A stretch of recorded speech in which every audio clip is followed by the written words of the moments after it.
स्वयंभुवा भूतहितेन भूतले समञ्जसज्ञानविभूतिचक्षुषा विराजितं येन विधुन्वता तमः क्षपाकरेणेव गुणोत्करैकरैः प्रजापतिर्यः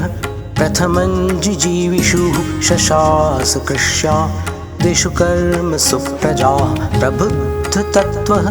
पुनरद्भुतोदयो ममत्वतो निर्विविधे विदाम्बरः विहाय यः सागरवारिवाससं वधूमिवेमां वसुधावधूं सतीं मुमुक्षुरिक्ष्वा कुकुलादिरात्मवान् प्रभुः प्रवव्राजसहिष्णुरच्युतः स्वदोषमूलं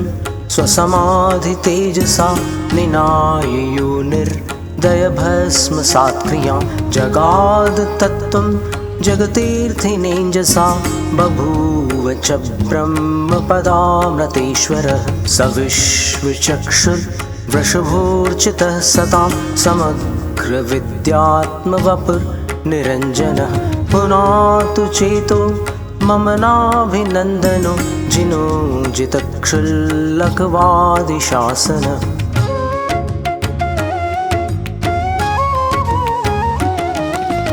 यस्य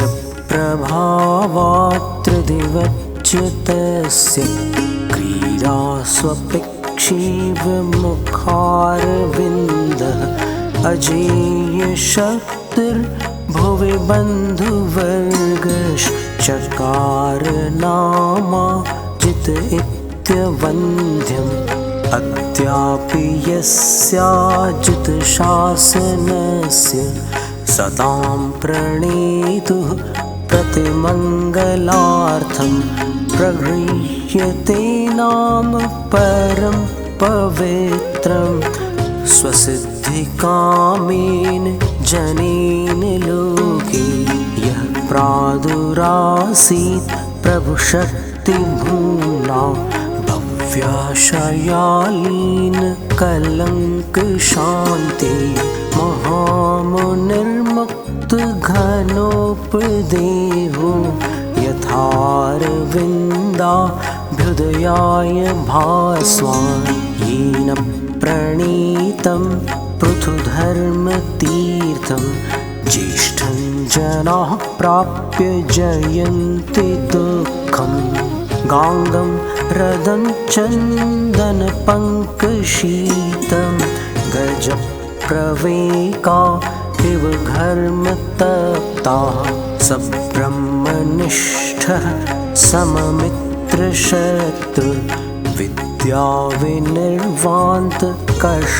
सममित्रशत्रुविद्याविनिर्वान्तकषायदोषः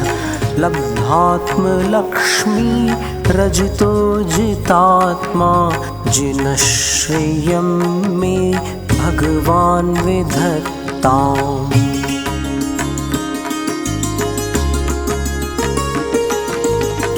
संभवः सम्भवतर्षरोगैः सन्तप्यमानस्य जनस्य लोके आसीरिहाकस्मिक एव वैद्यो यथा नाथ रुजां प्रशान्ति अनित्यमत्राणमहं क्रियाभिः प्रसक्तमिथ्याध्यवसाय दोषम् इदं जगज्जन्म जरान्तकार्तं निरञ्जनां शान्तिमजीगमस्त्वं शतः हृदोन्मेषचलं हि सौख्यं तृष्णामयाप्यायनमात्रहेतुः तृष्णाभिवृद्धिश्च तपत्यजस्रं तापस्तदायासयतीत्यवादिः बन्धश्च मोक्षश्च तयोश्च हेतु बद्धश्च मुक्तश्च फलं च मुक्तिः स्याद्वादिनो नाथ तवैव युक्तं नैकान्तदृष्टि षष्टेस्त्वमतोऽसि शास्ता शक्रोऽप्यशक्तस्तव पुण्यकीर्तेः स्तुत्यां प्रवृत्तः किमु मादृशोऽज्ञः तथापि भक्त्या स्तुतपादपद्मो ममार्यदेया शिवतातिमुच्चैः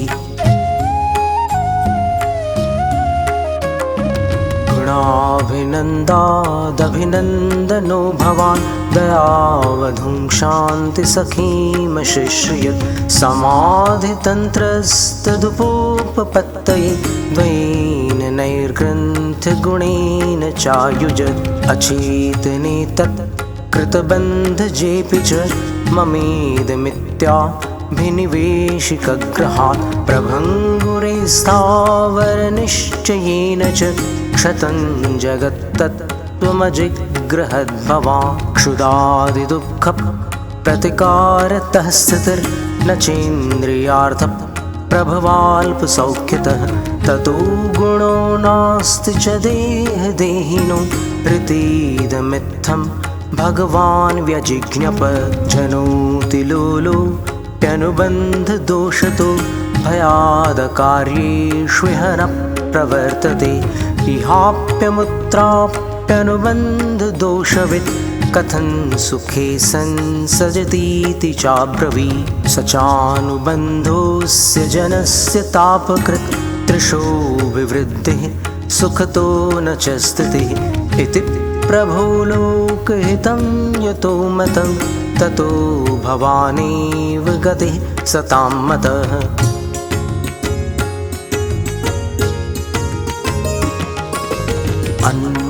अन्वर्थसंज्ञः सुमतिर्मुनेस्त्वं स्वयं मतं येन सुयुक्तिनीतं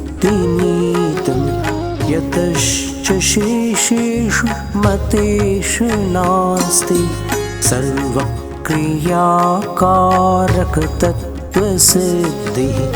अनेकमेकं च तदेव तत्त्वं वेदान्वयज्ञानमिदं हि सत्यं मृषोपचारोऽन्यतरस्य लोपे तच्छेषलोपोऽपि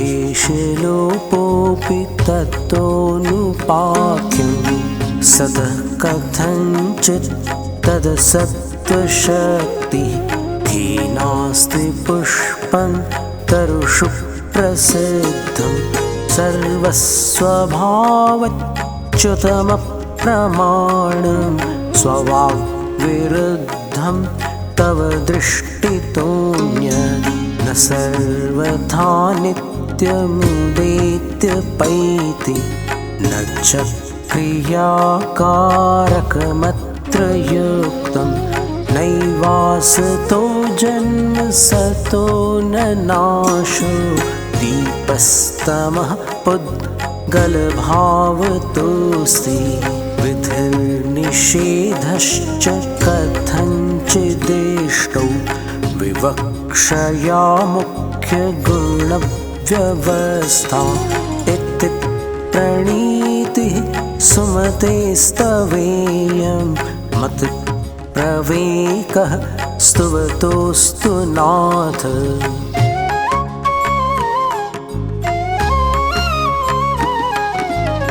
पद्मप्रभः पद्मपलाशलेशः पद्मालयालिङ्गितचारुमूर्तिः बभौ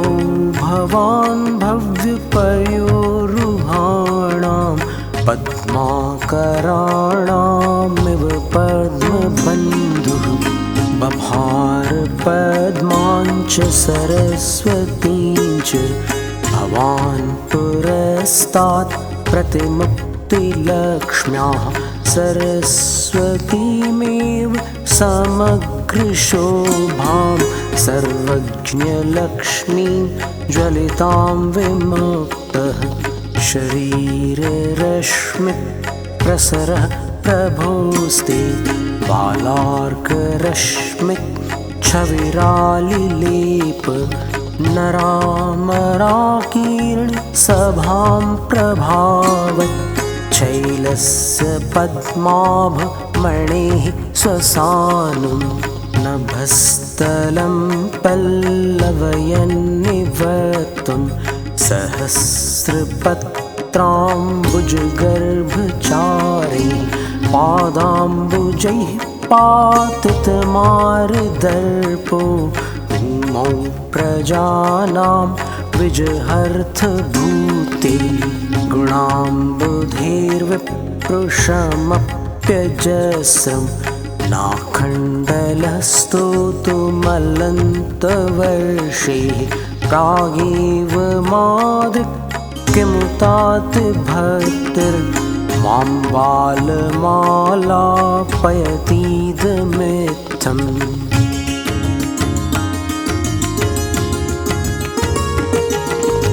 स्वास्थ्यं यदात्यन्तिकमेष पुंसां स्वार्थो न भोगः परिभङ्गरात्मा दृश्योऽनुषङ्गान् न च तापशान्ति हृदयेदमाख्यद् भगवान् सुपार्श्व अजङ्गमञ्जङ्गमनेययन्त्रम् यथा तथा जीवधृतं शरीरं बीभत्सुपूतिक्षयितापकञ्चस् स्नेहो वृथा त्रेतिहितं तमाख्यः अलङ्घ्य शक्तिर्भवितव्यतेयम् एतद्वयाविष्कृतकार्यलिङ्गा अनीश्वरो जन्तुरहं क्रियार्थः संहत्य कार्येष्विति साध्ववादी बिभेति मृत्योर्न ततोऽस्ति मोक्षो नित्यं शिवं वाञ्छति नास्य लाभः तथापि बालो भयकामवश्यो वृथा स्वयं तप्यत इत्यवादी सर्वस्य तत्त्वस्य भवान् प्रमाता मातेव बालस्य हितानुशास्ता गुणावलोकस्य जनस्य नेता मयापि भक्त्या परिणूयसेद्य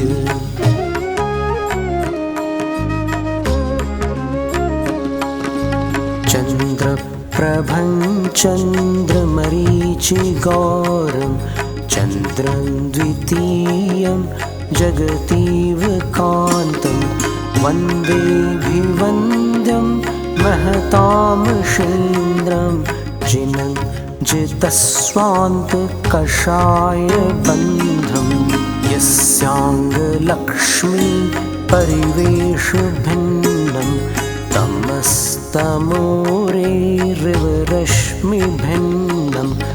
ननाशबाह्यं बहुमानसं च ध्यानप्रदीपातिशयेन भिन्नं स्वपक्षसौस्थित्यमदावलिप्ता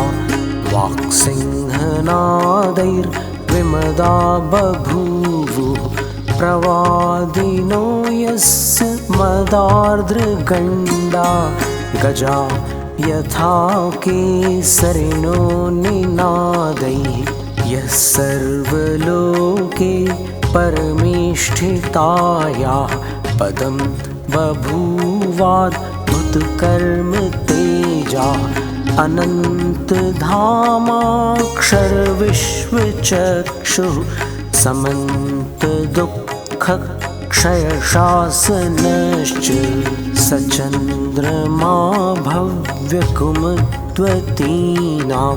विपन्नदोषाभ्रकलङ्कलेपः व्याकोशवाङ्न्यायमयूखमालः भूयात्पवित्रो भगवान् मनो मे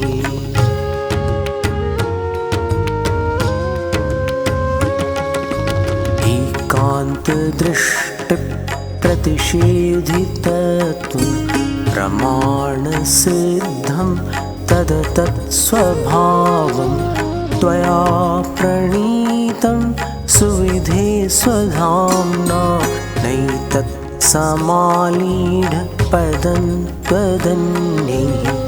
तदेव च स्यान्न तदेव च स्यात् तथा प्रतीतेस्तव तत्कथञ्चित् नात्यन्तमन्यत्वमनन्यता च विधेर्निषेधस्य च शून्यदोषा नित्यं तदेवेदमिति प्रतीतेर्न नित्यमन्यत् प्रतिपत्तिसिद्धिः न तद्विरुद्धं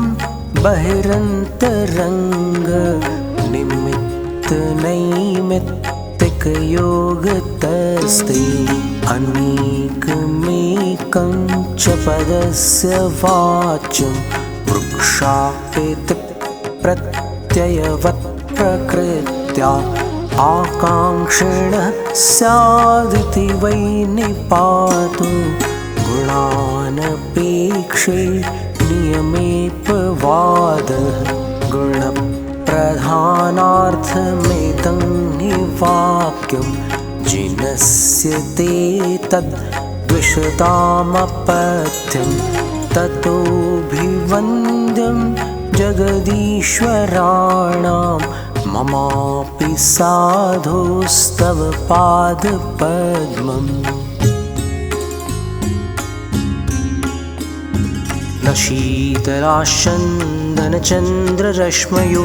न गाङ्गमम्भो न च हारयष्टयः यथा मुनेस्ते नघवाक्यरश्मयः क्षमाम्बुगर्भाः शिशिरा विपश्चितां सुखाभिलाषा नलदाहमूर्छितं मनो निजं ज्ञानमयामृताम्बुभिः व्यदिध्यपस्त्वं विशदाहमोहितं यथा विषग्मन्त्रगुणैः स्वविग्रहं स्वजीविते कामसुखे च तृष्णया दिवाश्रमार्ता निशिशेरते प्रजाः त्वमार्यनक्तं दिवमप्रमत्तवा न जागरेवात्मविशुद्धवर्त्मनि अपद्यवित्तोत्तरलोकतृष्णया तपस्विनः केचन कर्म कुर्वते भवान् पुनर्जन्मजराजिहासया त्रयीं प्रवृत्तं समधीरवारुण त्वमुत्तमज्योतिरजः क्व निर्वृतः क्व ते परे बुद्धिलवोद्धवक्षता ततः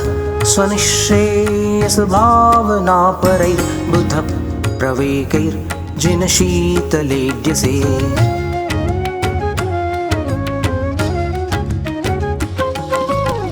श्रेयाञ्जिनः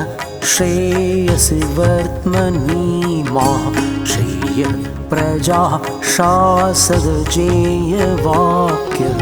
भवांशकासे भुवनत्रयेऽस्मिन् नीको यथावीतघनो विवस्वान् विधिर्विषक्तप्रतिषेधरूपः प्रमाणमत्रान्यतरत्प्रधानं गुणोपरो मुख्यनियामहेतुर्नयः सदृष्टान्तसमर्थनस्ते विवक्षितो मुख्य एतेष्यतेऽन्यो गुणो विवक्षो न निरात्मकस्ते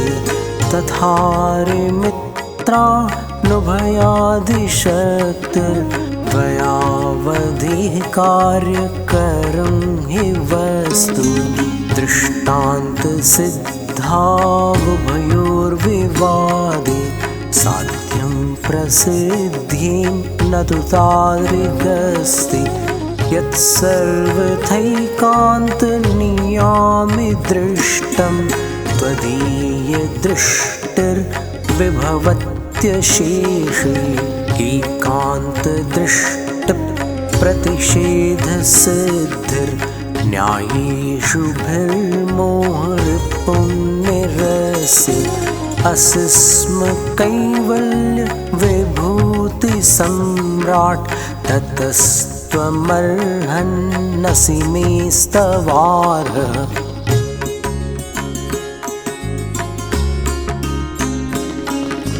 शिवासु पूज्योऽभ्युदयक्रियासु त्वं वासु पूज्यस्त्रिदशेन्द्रपूज्य मयापि पूज्योऽल्पधिया मुनीन्द्र दीपार्चिषाकिन् तपनो न पूज्य न पूजयार्थस्त्वयि वीतरागे न निन्दया नाथ विवान्तवैरे तथापि ते पुण्यगुणस्मृतिर्नः पुनातु चित्तं दुरिताञ्जनेभ्यः पूज्यं जिनं त्वार्चयतो जनस्य सावध्यलेशो बहुपुण्यराशौ दोषाय नालङ्कणिकाविषयस्य न दूषिकाशीतशिवाम्बुराशौ यद्वस्तु बाह्यं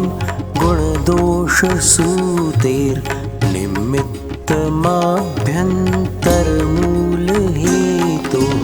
अध्यात्मवृत्तस्य तदङ्गभूतमभ्यन्तरं केवलमप्यलन्ते बाह्येतरोपाधिसमकृतेयं कार्येषु ते द्रव्यगतः स्वभावः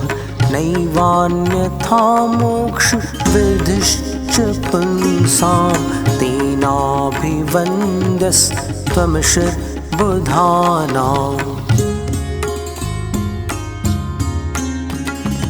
यैव नित्यक्षणिकादयो नया मिथुनपेक्षाः स्वपरप्रणाशिनः तैव तत्त्वं विमलस्य ते मुनेः परस्परेक्षाः स्वपरोपकारिणः यथैकशः कारकमर्थसिद्धये समीक्ष्य शेषं स्वसहायकारकं तथैव सामान्यविशेषमातृका नयास्तवेष्टा गुणमुख्यकल्पतः परस्परेक्षान्वयभेदलिङ्गतः प्रसिद्धसामान्यविशेषयोस्तव समग्रतास्तिस्वपरावभासकं यथा प्रमाणं भुवि बुद्धिलक्षणं विशेष्यवाच्यस्य विशेषणं वचो यतो विशेष्यं विनियम्यते च यत् तयोश्च सामान्यमतिप्रसज्यते विवक्षितात् स्यादिति तेन्यवर्जनं नयास्तव स्यात् पतसत्यलाञ्छिता रसोपविद्धा इव लोहधातवः भवन्तभिप्रेतगुणायतस्ततो भवन्तमार्याः प्रणता हितैषिणः अनन्तदोषाशयविग्रहो ग्रहो विषङ्गवान्मोहमयश्चिरं हृदि यतो जितस्तत्त्वरुचौ प्रसीदता त्वया ततो भूर्भगवाननन्तजे कषायनाम्नां द्विषतां प्रमाथिनामशेषयन्नाम भवान् शेषवित् विशोषणं मन्मथदुर्मदामयं समाधिभैषज्यगुणैर्व्यलीनयत् परिश्रमाम्बुर्भयवीचिमालिनी त्वया स्वतृष्णा सरिदार्यशोषिता असङ्गघर्मार्कगभस्ति तेजसा परन्ततो निर्वृतिधाम तावकं सुहृत्त्वयि श्रीसुभगत्वमश्नुते द्विषंस्त्वयि प्रत्ययवत् प्रलीयते भवानुदासीनतमस्तयोरपि प्रभो परं च सूत्रमिदं तवेहितं त्वमीदृशस्तादृशेत्ययं मम प्रलापलेशोऽल्पमतेर्महामुने अशेषमाहात्म्यमनीरयन्नपि शिवाय संस्पर्शैवामृताम्बुधेः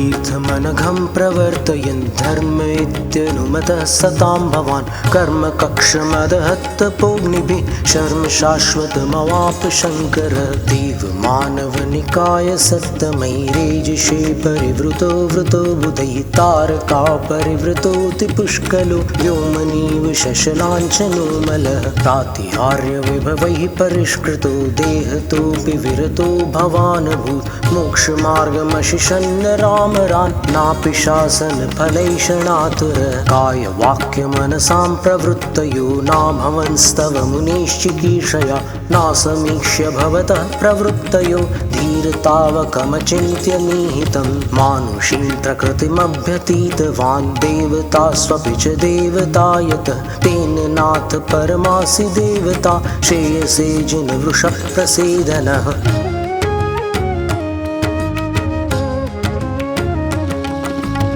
विधाय रक्षां परतः प्रजानां राजा चिरं यो प्रतिमप्रतापः व्यधात् पुरस्तात् स्वत एव शान्तिर्दयामूर्तिर्वाघशान्तिं चक्रेण यः शत्रुभयङ्करेण नृपः सर्वनरेन्द्रचक्रं समाधिचक्रेण पुनर्जिगाय महोदयो दुर्जयमोहचक्रं राजश्रिया राजसुराजसिंहो रराजयो राजसुभोगतन्त्रः आर्हन्त्यलक्ष्म्या पुनरात्मतन्त्रो देवासुरोदार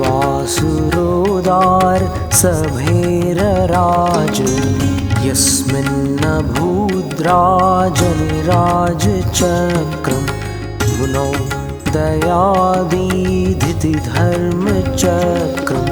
पूज्ये मुहुत्राञ्जलिदेवचक्रं ध्यानोन्मुखे ध्वंसि कृतान्तचक्रं स्वदोषशान्त्या विहितात्मशान्तिः शान्तिर्विधाता शरणं गतानां भूयाद्भवक्लेशभयोपशान्त्यै शान्तिर्जिनो मे भगवान् शरण्यः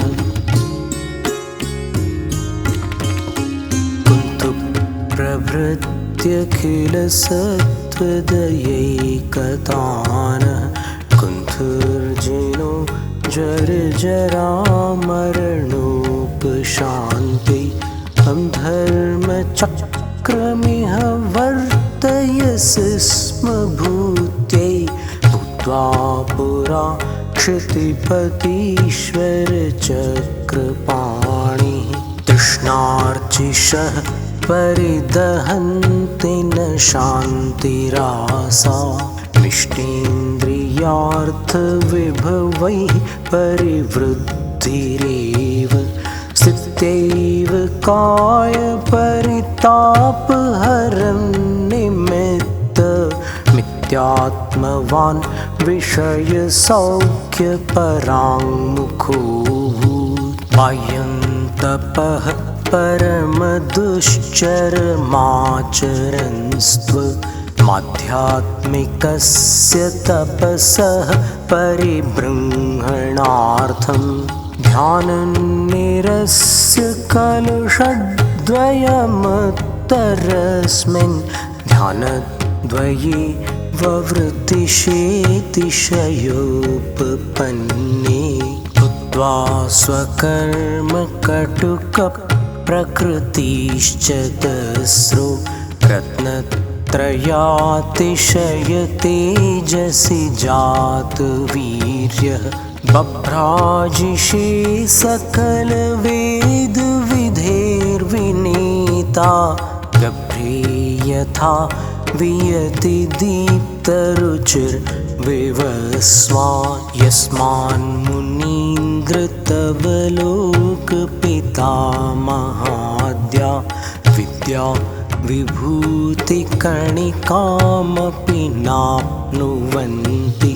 तस्माद्भवन्तमजमप्रतिमेयमार्याः स्तुत्यं स्तुवन्ति सुधियः स्वहितैकतानाः।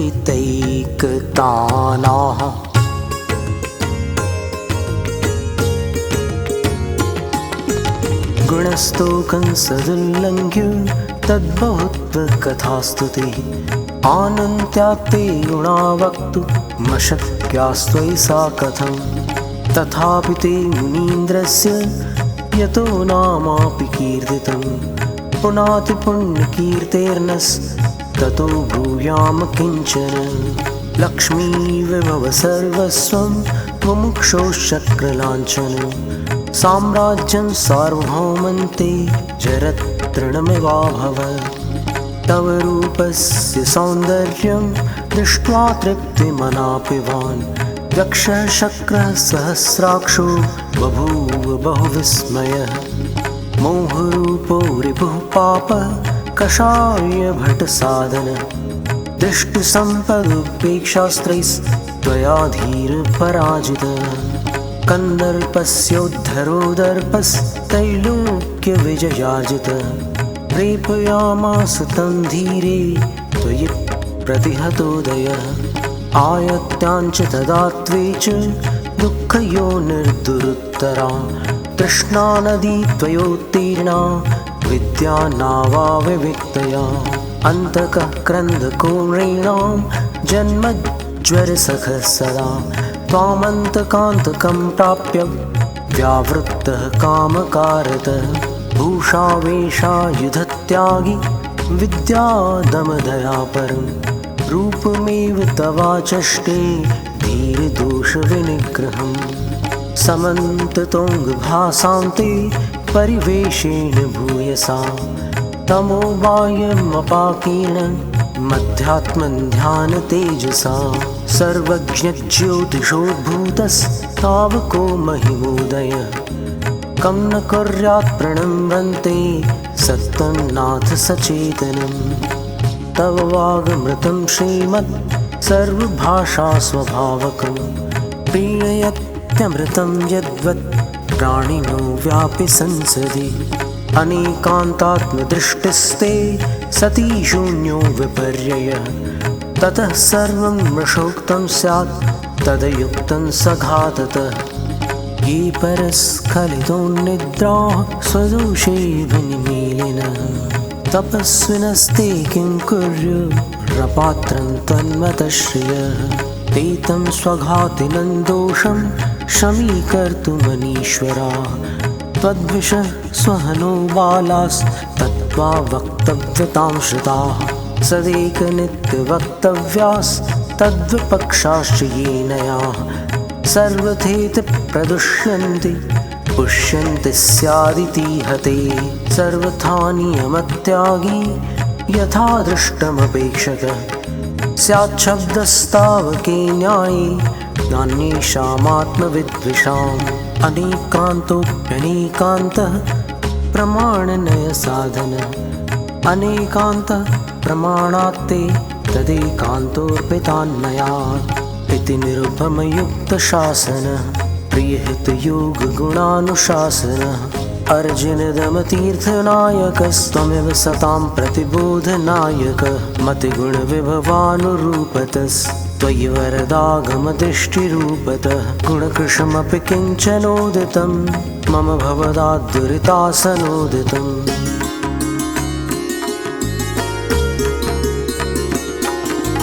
यस्य महर्षिः सकलपदार्थप्रत्यवबोधः समजनि साक्षात् सामरमर्त्यं जगदपि सर्वं प्राञ्जलिभूत्वा प्रणिपतति स्म। यस्य च मूर्तिः कनकमयी वस्वस्फुरदाभाकृतपरिवेशा वागपि तत्त्वं कथयितु कामा स्यात्पदपूर्वा रमयति साधु। यस्य पुरस्ताद्विगलितमाना न प्रतितीर्थ्या भुवि विवदन्ति भूरपि रम्या प्रतिपदमासीत् जातविकोशाम्बुजमृदुहासा। यस्य समन्ताज्जिन शिशिरांशोः शिष्यकसाधुग्रहविभवो भूतीर्थमपि स्वं जननसमुद्रत्रासितसत्त्वोत्तरणपथोग्रं। यस्य च शुक्लं परमतपोग्निर्ध्यानमनन्तं दुरितमधाक्षी तञ्जिनसिंहं कृतकरणीयं मल्लिमशल्यं शरणमितोऽस्मि।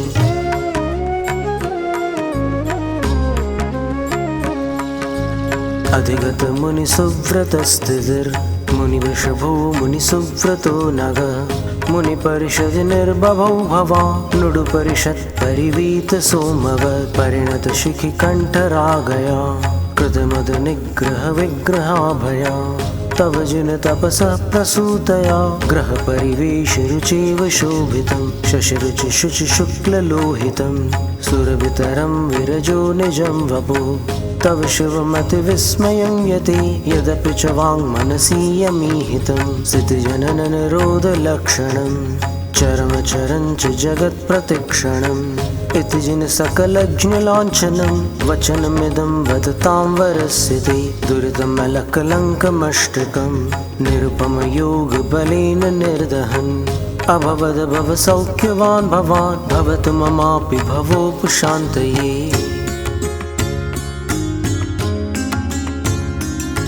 स्तुतिः स्तोतुः साधुः कुशलपरिणामाय सतदा भवेन्मा वा स्तुत्यः फलमपि ततस्तस्य च सतः किमेवं स्वाधीन्यात् जगति सुलभेष्टाय सपथे स्तुयान्नत्वा विद्वान्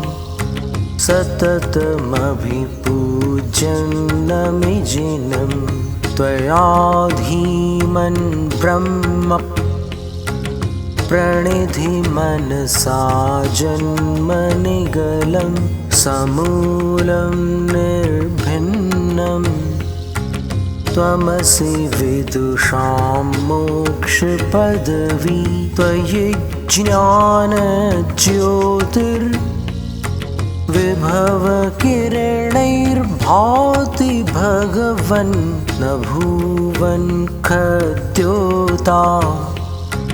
इव शुचिर्वावन्यमतयः विधेयं वार्यं च नुभयमुभयं मिश्रमपि तद् विशेषैः प्रत्येकं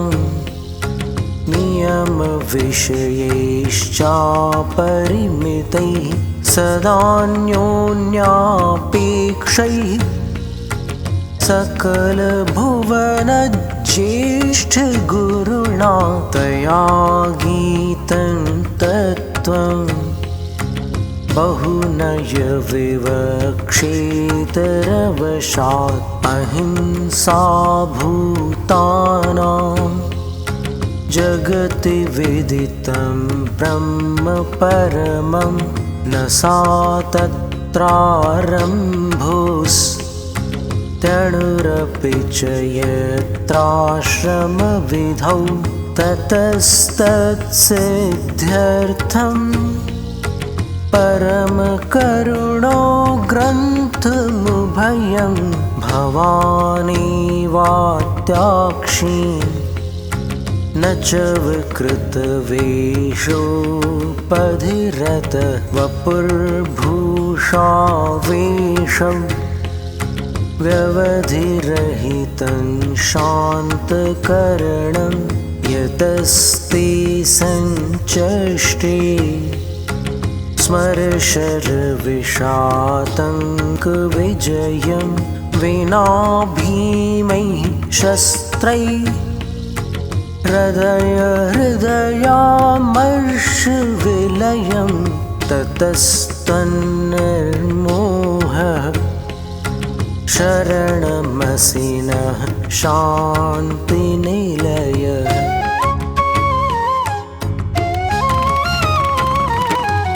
भगवान् ऋषिः परमयोगदानोत्कल्मषेन्दन ज्ञानविपुलकिरणैः सकलं प्रतिबुध्य बुद्धकमलायतेक्षणः। हरिवंशकेतुरनवद्यविनयदमतीर्थनायकः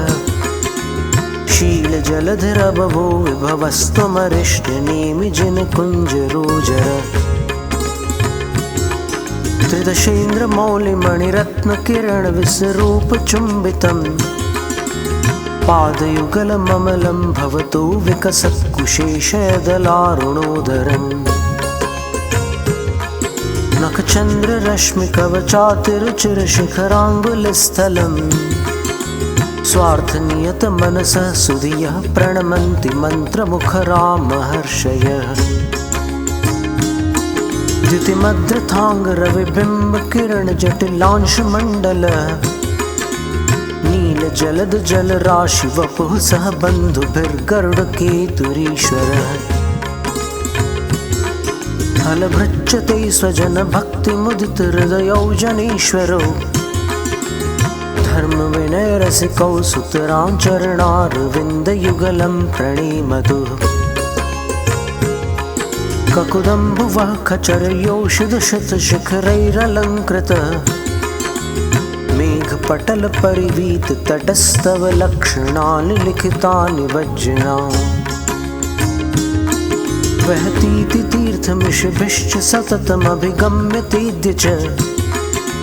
प्रीतिविततहृदयै परितो वृषमूर्जयन्त इति विश्रुतो जलः। बहिरन्तरप्युभयथा च करणमविघाति नार्थकृत् नाथयुगपदखिलं च सदा त्वमिदं तलामलकवद्विवेदिथ। अत एव ते बुधनुतस्य चरितगुणमद्भुतोदयम् न्यायविहितमवधार्य जिने त्वयि सुप्रसन्नमनसः स्थिता वयम्।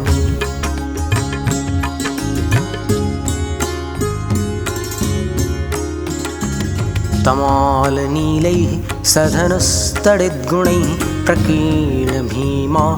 शनिवायुवृष्टिभिः वलाहकैर्वैरिवशैरुपद्रुतो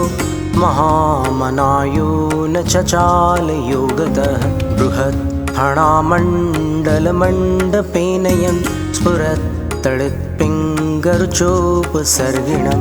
जुगूहनागो धरणोधराधरं विरागसन्ध्या तडिदम्बुदो यथा स्वयोगनिस्त्रिंशनिशातधारया निशात्ययोदुर्जयमोहविद्विषम् अवापदार्हन्त्यमचिन्त्यमद्भुतं त्रिलोकपूजातिशयास्पदं पदं।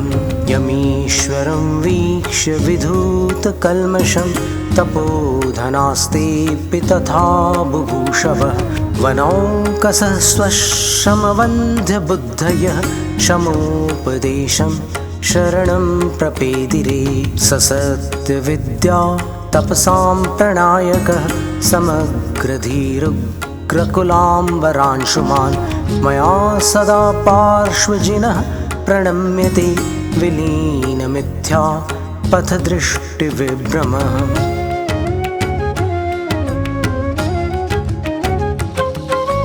कीर्त्या भुवि भासितया वीरत्वं गुणसमुच्छया भासितया आसोडसभासितया सोमैव व्योम्निकुन्दशो भासितया। तव जनशासनविभवो जयति कलावपि गुणानुशासनविभवः। दोषकशासनविभवः स्तुवन्ति चैनं प्रभाकृशासनविभवः। अनवद्यः स्याद्वादस्तव दृष्टेष्टा विरोधतः स्याद्वादः पितरो न स्याद्वादो द्वितयविरोधान्मुनीश्वरा स्याद्वादः त्वमसि सुरासुरमहितो ग्रन्थिकसत्त्वाशयप्रणामामहितः लोकत्रयपरमहितो नावर्णज्योतिरुज्ज्वलद्धामहितः सभ्यानामभिरुचितं दधासि गुणभूषणं श्रियाचारुचितं मग्नं सस्यानुचितं जयसि च मृगलाञ्छनं स्वकान्त्यारुचितं तं जिनगतमदमायस्तव भावानां मुमुक्षुकामदमायः श्रेयान् श्रीमदमायस्त्वया समादेशि सप्रयामदमायः गिरिभित्यवदानवतः श्रीमत इव दन्तनस्तवदानवतः तव शमवादानवतो गतमूर्जितमपगतप्रमादानवतः बहुगुणसम्पदसकलं परमतमपि मधुरवचनविन्यासकलं नयभक्तिवतं सकलं तव देवमतं समन्तभद्रं सकलम्।